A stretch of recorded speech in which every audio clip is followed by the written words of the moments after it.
Hey everybody, Who's Your Jedi here with another review for you. This time we're talking about episode 14 of season 2 of Young Justice, called The Runaways. The name does, however, have nothing with the super team, The Runaways, because those guys are Marvel, and this is a DC universe. But let's just kind of get right into it. This episode is focused mostly on the various teens who were kidnapped and had their superpowers activated by the Reach. And this is really a pretty basic episode. The actual plot line stuff is a little on the thin side.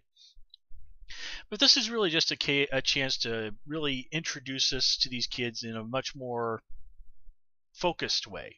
We've gotten little glimpses of who they are and stuff like that, especially in the character of Virgil, who, of course, as we talked about on this show before, is destined to become static. So it's only natural that he would be the most well developed out of all of those. But excuse me, just adjusting where I have my notes placed. So since that's what the focus of the episode is, let's get right into it. Might as well start with Virgil, since we've already talked about him. Now, I did like that he is very much easily becomes the leader here. That's very in keeping with Static's character. I also like how he explains that he wasn't run away, that he was grabbed by mistake, and that he actually has a very good bond with his family. Again, this is completely in keeping with Virgil's history as a character. That relationship that he has with his family. Now, not always perfect as relationships and families are, but again, a very, very strong one. And of course, this is a big contrast to what we have going on with Ty, whose mom has an abusive boyfriend, and that resulted in a lot of bad stuff for him. Eduardo, he has a very strained relationship with his dad. We got no idea what's going on with Asami, but we can probably assume that she has a similar circumstance. So, again, it is a very interesting dynamic, but I do like that even though he's very raw at this, I mean, he really does even admit that he has no real plan for escaping this. Virgil is already starting to exhibit the qualities that really will make him a hero, that will really make him somebody people would be willing to follow. He does certainly have that potential for leadership there. And of course, we get to see him doing one of his trademark tricks, his static, which is flying around on a manhole cover.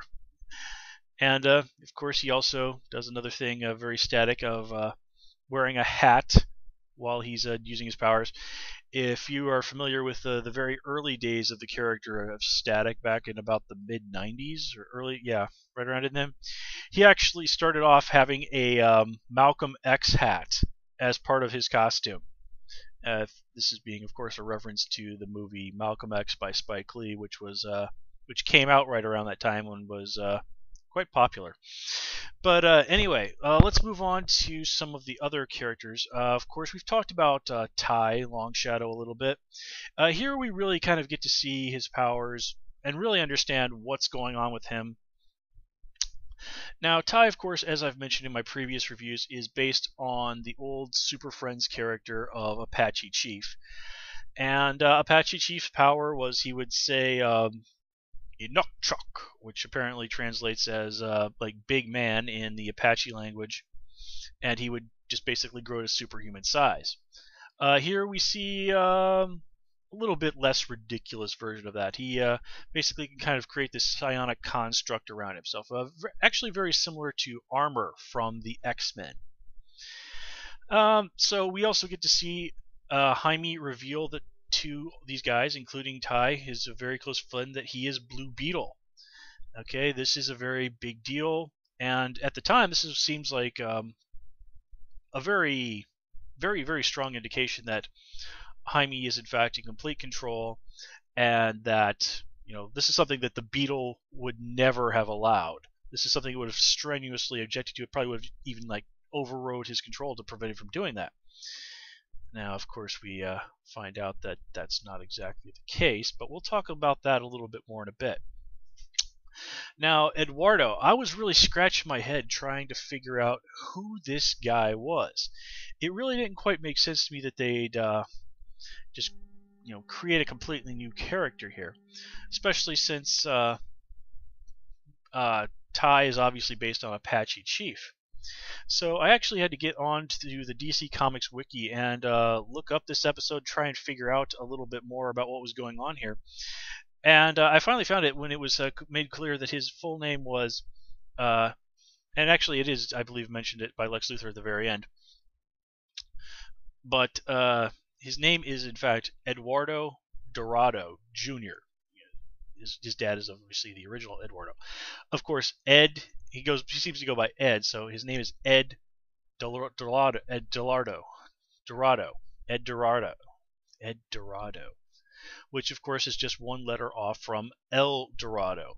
And El Dorado was a Hispanic superhero from somewhere in like South America who was a member of the Super Friends. In fact, I don't even remember what the guy's powers was.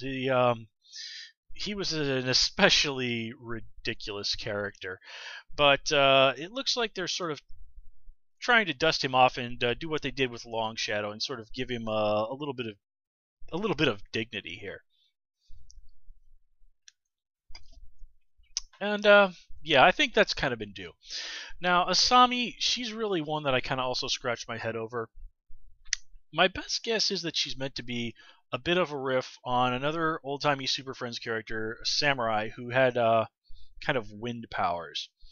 And a riff was done with him on the Justice League Unlimited show as a guy called Wind Dragon.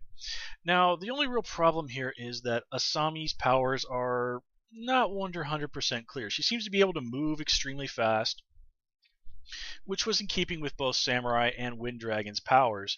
I'm going to assume that this is meant to be some sort of wind power, but again, it's really just not made clear exactly what her abilities are. Of course, this is not helped any by the fact that Asami apparently cannot speak English. Now, I do like this idea. It's played out very well. It really just sort of makes sense that the Reach would grab people from all over the world. So, the idea that they might grab a kid who does not speak English, okay, that makes perfect sense. Now, I'm sure some folks out there in the audience are saying, well, don't kids in Japan study English in school? Why can't she speak English? Well, as I've mentioned on my various reviews before, I lived in Japan for about 3 years. And during that 2 of those 3 years, I actually had a job as an assistant English teacher at a Japanese junior high school. And this is what's basically, let me put it this way. The problems in Japanese education are something that I could really rant about for hours. But just to give you the very short version of how English is taught in Japan based on the school that I worked at for 2 years, basically what happens is the teacher will stand up there and talk in Japanese for 90% of the time. The only time any real English is spoken is when the kids basically are told, repeat this. And they will sit there and they will repeat whatever's in the book or on the board. My job for a lot of that time was to literally just stand there and read stuff out of a book and have the kids repeat after me. I and other foreign folks who had my job often referred to ourselves as human tape recorders.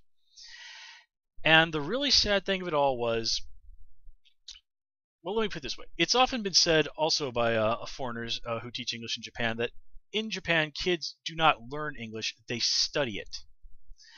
And by that I mean, and the critical difference is, they do not learn how to actually make use of English. Japan very much operates on the idea of teaching to the test. And I've actually had to help administer those very tests. And one thing that I learned is that it's all based on memorization. Japanese education is so rooted in just straight up memorization.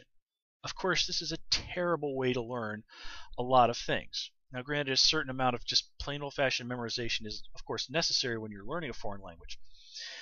But the problem is that if you throw these kids even anything that is even a slight deviation from what it is that they learn in the book, in classroom, they completely lose any ability to do anything. I mean, for example, and I have seen this with my own eyes. I have so many times while I was there, I cannot even count. If you were to say, teach these kids in class, the words like, "Where is the bank?" And the answer is, "Go straight and turn left." Okay, if you were to hit these kids with, "Can you tell me where the bank is?" And again, I have seen this with my own eyes many, many times. They will get that deer in the headlights look and completely lock up. They they really do not. It's, I suppose it would be unfair to say they don't understand. It's just they they are just have no real flexibility with this. If you go the slightest little bit off script, it's blue screen of death. Okay, now I know some people out there have some very romanticized ideas about how things are in Japan. Well, sorry folks, Japan is a place unlike any other. It has its pros, its cons, it has its aspects of society, including education, that don't work very well and are actually kind of dumb. And the way English is taught in Japan is is that it is done extremely poorly. That's why you can have an entire country full of folks who get 6 years of English education, and the vast majority of people cannot speak English worth a damn. I'm sorry, that's really just how it is. But anyway, bringing it back to the show, honestly, I was a little even. Nothing Asami says in this episode is really anything that a first year Japanese student could not translate for you. It's all extremely simple stuff.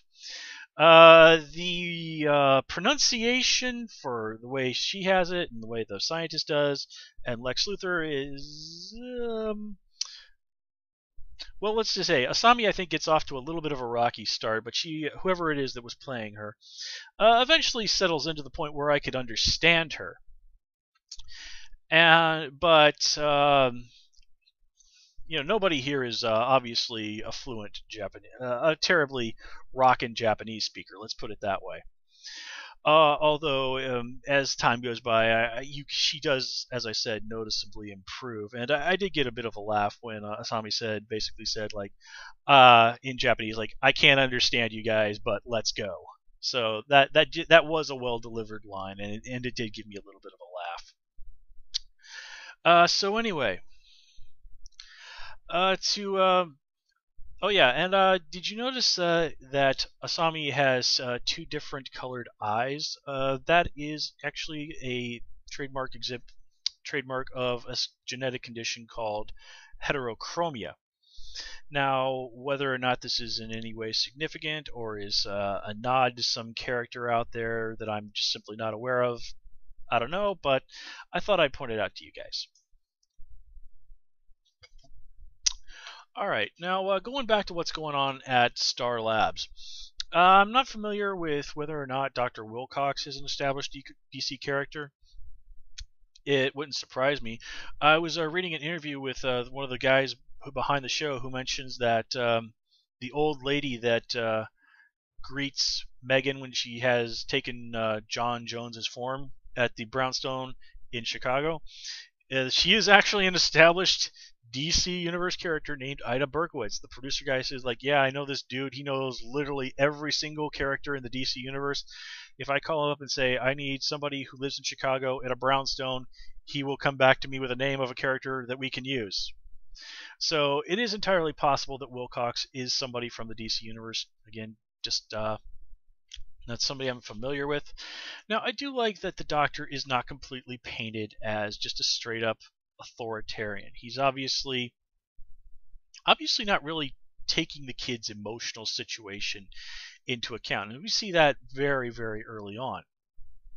I mean, seriously, who gives somebody 20 minutes for a meal? I mean, maybe if you're in the army or something, but these kids aren't. They are kids suffering who are dealing with a pretty horrible and traumatic situation, and he's basically kind of treating them as guinea pigs. I mean, I'm glad that these kids are at least getting counseling and stuff, but still, a little compassion here, dude.